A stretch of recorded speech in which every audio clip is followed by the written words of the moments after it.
The Vermont primary is August 11th, and Secretary of State Sarah Copeland Hanzas is urging participation, especially after the low voter turnout of about 15% back in the 2024 primary. The Secretary really wants people to check out their online voter portals at vote.vermont.gov. There, voters can confirm their registration details, request absentee ballots, and even check out statements from candidates. Copeland Hanzas will appear on the Democrats' primary ballot, but we spoke with her in the context as the sitting Secretary of State, the Chief Elections Officer, not as a candidate. Our conversation started with a key way Vermont's primary elections will differ from the general election. For the general election in 2024, we all remember that registered voters were mailed general election ballots. That's not happening with the Vermont primary under state statute. So you need to vote in a different way. Yes. So for the August primary, Vermonters can vote by mail. They just need to request a ballot.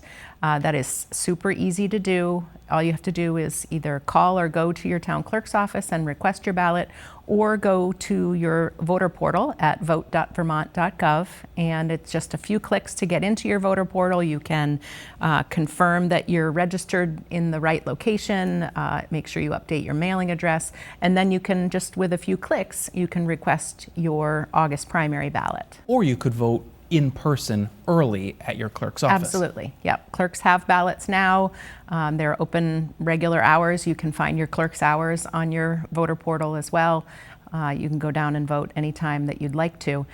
There's one other resource, though, that is in the voter portal that I really want Vermonters to know about, and that is your voter guide. Every single candidate has been offered the opportunity to submit a short statement of why they're running, to share their website address, their social media handles, a picture, so that Vermonters can see who is on their ballot, see what they stand for, what they would like to do if elected. And I really hope that people will use that. And if you vote in person on primary day, because it's been a while since we've had a primary election, a couple years now, walk us through the mechanics. In Vermont, we have three major parties, and so you will be handed 3 ballots, or if you get them in the mail, you'll be mailed 3 ballots. You can take them, you can look at all of them, you can decide which party you would like to vote in, and then you fill out that party's ballot, but you have to turn in all 3 ballots. So you'll have 2 ballots that you didn't fill out, the one that you did fill out, and all of those need to come back to your clerk's office or be handed in to the ballot box on Election Day. You only vote 1 ballot. That's correct. For our August primaries, you don't have to reveal which of those ballots you voted. For the presidential primary, which happens every 4 years in March, you do have to say which Republican or Democrat, which primary you want to vote in. For our August primaries, because we are a no party designation state, which ballot you choose to vote in can be your secret, yours alone. I wanted to talk to you about voter turnout for the primaries. The numbers were not particularly strong 2 years ago. I know you were disappointed in them, 15%.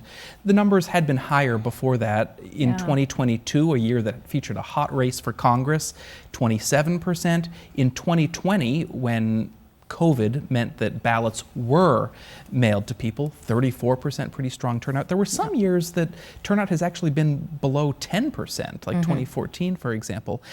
What do you make of those turnout numbers? Well, I think to some extent it sort of depends on, how hot the races are, right? When you mentioned 2022, when there was an open congressional seat and then sort of the domino effect of other statewide offices that were also open, there were a lot of contested primaries. And of course, campaigns are out there encouraging their supporters to vote in the primary, because that's what they need to do to get to the general election. So if there are fewer contested races in a primary season, then we tend to see lower turnout. But I think it's important for people to request that ballot or to go on primary day and take a look, because you may not realize that one of your local House or Senate candidates has a contested primary, and you'd hate to wake up the next morning and find out that somebody that you really liked and whose service you really respected ended up losing their primary because only 10 or 15 people or percent of the people showed up to vote. So encourage people to request that ballot, have some time at the kitchen table, look at the voter guide, make your preferences known. And this is a really significant year in Vermont politics. More than 30 members of the House of Representatives have announced that they are not seeking re-election. Several state senators as well, including high-profile figures. The Speaker of the House is not seeking re-election. The President of the Senate is not seeking re-election. So there will be a lot of new faces and names. Yes, and this is a year when we elect our county seats as well. So your county sheriff election is open, your state's attorney, et cetera. So there's a lot more going on your ballot than in other years, and really would encourage people to take a look. You can go into the voter portal and get your voter guide, even if you plan to go vote in person, and just take a look at who's on your ballot and what races are up. And there are some cases where the primary may actually be equivalent to a general election contest. Yes, right. If the opposite party isn't putting up a candidate, then yes, then the action is here in the August 11th primary. So it's important to participate. Yes. I want to drill down a little more on that voter portal. Where can people access it? Yes. So vote.vermont.gov is super easy. You can log in with your name, your date of birth, and either the last 4 digits of your Social Security number or your driver's license number. Some people's voter record have both of those data points. Some people only have driver's license or last 4 of social. Once you log in, it will populate with your information that's in your voter registration record. And so if you've moved since the last time you voted, you'll want to then update your voter registration to your new town or your new district within a town, update your mailing address, which is super important so that we can make sure that those general election ballots get where they're intended to go. And then, of course, you can see the polling hours, contact information for your clerk. You can also track your ballot in the voter portal, which I think is really important for people to understand. If they're waiting for their ballot to come in the mail, they can go to the portal and see it when it was mailed, and then you sort of triangulate based on what mail delivery looks like in your community. Gee, my ballot should have been here by now. I think I'll call my clerk. And then when you return your ballot, if you drop it into a drop box or if you mail it back, you can actually track to see when your clerk receives your ballot and confirm that there wasn't a problem with your ballot.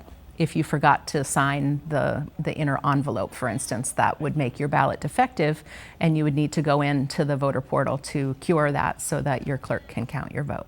And if you do vote early, it gives you that time to do that. Exactly. Again, that website?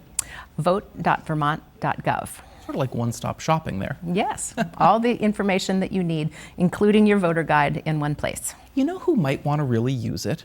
17-year-olds. Aha. Because, of course, in Vermont, if you're 17 today, but you will be 18 by the date of the general election, you can vote in a primary. Yes, and that's particularly important because, as you noted earlier, oftentimes the only contested race for a particular office is a contested primary, and that makes the general election a little less exciting.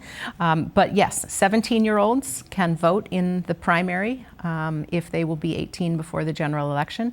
That includes our August primaries, that will include our presidential primary upcoming. So 17-year-olds who will be 18 by November 3rd should go and register to vote with their town clerk and request their primary ballot and make their voice known.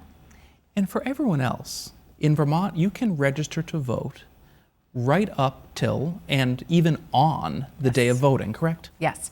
Yes, and in fact, in 2024, we had a record number of people register and vote same-day voter registration. And, that's almost 7,000 people who ordinarily wouldn't have been able to vote in another state, might have been turned away on election day. And I think that's really exciting that Vermont, because we have a good election management system, because we have town and city clerks on top of their voter registration lists, we can allow people to register on Election Day.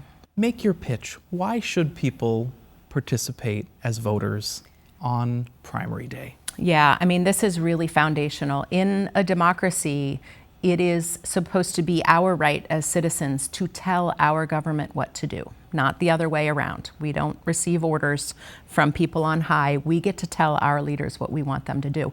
And you can do that by finding the candidates on your ballot who talk about the things that you support. And if they don't talk about it in their voter guide statement, you should reach out and ask them, how do you feel about the shortage of affordable housing? How do you feel about economic growth in Vermont? Voting is the way that we get to tell our leaders what we think is important. And that's why I want to make sure that every Vermonter knows how to vote, when to vote, where to vote. Frequent candidate H. Brooke Page will appear on primary ballots seeking the Republican nomination for Secretary of State come November. Copeland Hanzas told us a series of training sessions for city and town clerks have focused on troubleshooting the elections management system and making sure everyone is confident so primary day runs smoothly. And if you've requested an absentee ballot and want to mail it back, the Secretary recommends mailing it by July 28th to ensure the ballot makes it to your clerk by primary day. Voters can, of course, also hand-deliver their ballot to their clerk's office or put it in their community's official ballot drop box.